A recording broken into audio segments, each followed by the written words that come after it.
الحمد لله والصلاة والسلام على رسول الله أما بعد আজকের এই বিদায় মিছিলে উপস্থিত সম্মানিত সভাপতি, সংগ্রামী নেতৃবৃন্দ, ছাত্র জনতার এক অংশ, আল্লাহ রাব্বুল আলামিনের শুকরিয়া আদায় করছি। তিনি মেহেরবানি করে আজকে মিছিলের সুযোগ করে দিয়েছেন। সকলে বলি আলহামদুলিল্লাহ। মহান শ্রদ্ধার সাথে স্মরণ করছি ওই সকল শহীদ বীর জনতাকে যারা নিজেদের জীবনকে বিলিয়ে দিয়ে হাসিনাকে পালাতে বাধ্য করেছে। ছিল এদেশের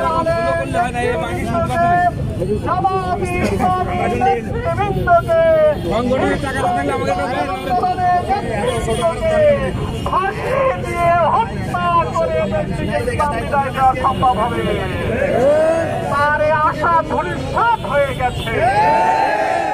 আজকে আমি আবার স্মরণ করছি শহীদ আবু সাঈদ এবং শহীদ মুগ্ধকে, যারা জীবনকে আজকে আমাদেরকে কথা বলার সুযোগ করে দিয়েছে। আল্লাহ রাব্বুল আলামিন এই শহীদদের শাহাদাতের মর্যাদা দান করুন। এবং যে সকল ভাইয়েরা আজকে হাসপাতালে আহত অবস্থায় আছে, আল্লাহর কাছে ফরিয়াদ করি, আল্লাহ তুমি এই সকল আহত ভাই বোনদেরকে আবারও তুমি সুস্থতা ফিরিয়ে দাও। সম্মানিত ঝিনাইদহবাসী, জামাতে ইসলামী এদেশে আল্লাহর আইন এবং ইনসাফপূর্ণ একটি সমাজ ব্যবস্থা কায়েম করতে চায়। তারা এই ইনসাফপূর্ণ সমাজ ব্যবস্থা বাদ দিয়ে চুরি লুটপাট করে খেতে চায়, তারাই শুধু বিরোধিতা করেছে। শেখ হাসিনা দম্ভ করে বলেছিল শেখ হাসিনা পালাই না, তিনি পালিয়েছেন।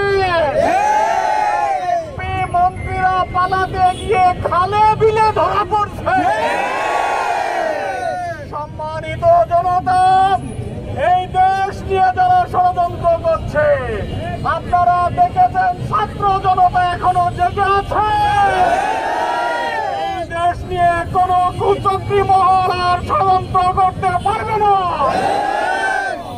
এদেশের জনতা, এদেশের ছাত্র এখনো জেগে আছে। সাবধান করে দিতে চায়, এদেশ নিয়ে কোন ষড়যন্ত্র করবেন না। আপনারা যারা ষড়যন্ত্র করেছিলেন, আপনাদের যারা গুরু তারা ষড়যন্ত্র করেছিল, এদেশে তাদের ঠাঁই হয় নাই। আমি বিশ্বাস করি এদেশে হয়তো বা হাসিনার মাটিও হবে না। আতঙ্ক প্রহরীর ভূমিকা রাখতে হবে। প্রত্যেকটা ঘরে ঘরে ইসলামের আহ্বান পৌঁছে দিতে হবে।